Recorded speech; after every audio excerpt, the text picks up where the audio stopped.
പലപ്പോഴും പലരും പറയുന്ന ഒരു പരാതിയാണ്. ഞാൻ നല്ല രീതിയിൽ നിസ്കരിക്കാറുണ്ട്. അല്ലെങ്കിൽ ഞാൻ നല്ല രീതിയിൽ എൻ്റെ മക്കളോടൊപ്പം ഫാമിലിയോടൊപ്പം ചിലവഴിക്കാറുണ്ട്. അല്ലെങ്കിൽ നല്ല രീതിയിൽ കൂട്ടുകാരോടൊപ്പം ചിലവഴിക്കാറുണ്ട്.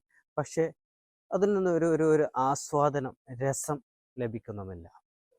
അപ്പോൾ അതിൻ്റെ കാരണം എന്താണെന്നൊക്കെ പലരും ഇങ്ങനെ ചോദിക്കാറുണ്ട്. അപ്പോൾ അവരോടൊക്കെ നമുക്ക് പറയാനുള്ളത് ഒറ്റ കാര്യമുള്ളൂ. വളരെ വീട്ടി പറത്തി പറയേണ്ട കാര്യമൊന്നുമില്ല. ചെറിയൊരു കാര്യം. ചെയ്യുന്ന കാര്യങ്ങൾ ഫീൽ ചെയ്ത് അനുഭവിച്ച് ചെയ്യുക എന്നുള്ളതാണ്. നമ്മൾ നിസ്കരിക്കുന്ന സമയത്ത് നമ്മുടെ ചിന്തകൾ പലപ്പോഴും നമ്മുടെ മുമ്പ് കഴിഞ്ഞ അല്ലെങ്കിൽ ശേഷം വരാൻ പോകുന്ന പല കാര്യങ്ങളിലായിരിക്കും. അത് മാറ്റിയിട്ട് നമ്മൾ നിസ്കരിക്കുന്ന സമയത്ത് നിസ്കാരത്തിൻ്റെ കാര്യങ്ങൾ ശ്രദ്ധിക്കുക. നമ്മൾ കുടുംബത്തോടൊപ്പം ചെലവഴിക്കുന്നു, മക്കളോടൊപ്പം ചെ ചെലവഴിക്കുന്ന സമയത്ത് മറ്റു കാര്യം നമ്മളെ ബിസിനസ്സിൻ്റെ കാര്യങ്ങൾ, നമ്മളെ ജോലിയുടെ കാര്യങ്ങൾ, നമ്മൾ മറ്റു കാര്യങ്ങളൊന്നും ആലോചിക്കാതെ നമ്മുടെ മക്കളെ എങ്ങനെ സന്തോഷിപ്പിക്കാം, കുടുംബത്തെ എങ്ങനെ സന്തോഷിപ്പിക്കാം എന്നതിനെക്കുറിച്ച് ആലോചിച്ച് അത് ഫീൽ ചെയ്ത് പറയുകയാണെങ്കിൽ തീർച്ചയായിട്ടും നമുക്ക് നേരത്തെ പറഞ്ഞ ആ പരാതികളൊക്കെ ഒഴിവാക്കാൻ കഴിയും.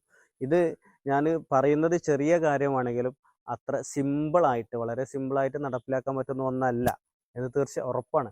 ഇത് പതിയെ പതിയെ നമുക്ക് പ്രാക്ടീസിലൂടെ മനഃപൂർവ്വം ചെയ്ത് പ്രാക്ടീസ് ചെയ്ത് നടപ്പിലാക്കാൻ പറ്റുന്നതാണ്. ഒന്ന് മാത്രമാണ്. അപ്പോൾ പ്രാക്ടീസ് ചെയ്താൽ ആർക്കും നടപ്പിലാക്കാൻ പറ്റും ഇത്. അതുകൊണ്ട് നമ്മൾ ചെയ്യേണ്ടത് ഇതിനെ അറിഞ്ഞ് ചെയ്യാൻ ശ്രമിക്കുക, അതിന് പ്രാക്ടീസ് ചെയ്യുക എന്നുള്ളതാണ്. ഒരു 3 പണിക്കാരുണ്ടായിരുന്നു. അപ്പോൾ അതിൽ 3 ആളും ഒരു വീടിങ്ങനെ നിർമ്മിച്ചു കൊണ്ടിരിക്കുകയാണ്.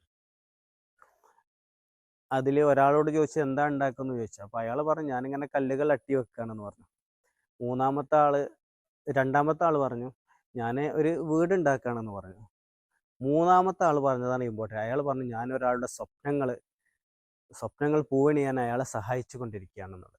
അപ്പോൾ അതുപോലെ നമ്മൾ ഏതൊരു കാര്യത്തെയും നമുക്ക് പല രീതിയിൽ കാണാനും അനുഭവിക്കാനൊക്കെ സാധിക്കും, പറയാനൊക്കെ സാധിക്കും. അപ്പോൾ ഏറ്റവും ബെറ്റർ ആയതിൽ മാക്സിമം നമ്മൾ ട്രൈ മൈ ബെസ്റ്റ് എന്ന് പറയുന്ന പോലെ നമ്മൾ ഏറ്റവും ബെറ്ററായ കാര്യങ്ങൾ ചെയ്യുക. ഏത് കാര്യത്തിലും അത് ആസ്വദിച്ച് അനുഭവിച്ച് ചെയ്യുമ്പോഴാണ് നമ്മുടെ ജീവിതം നമുക്ക് ആസ്വദിക്കാൻ സാധിക്കുക.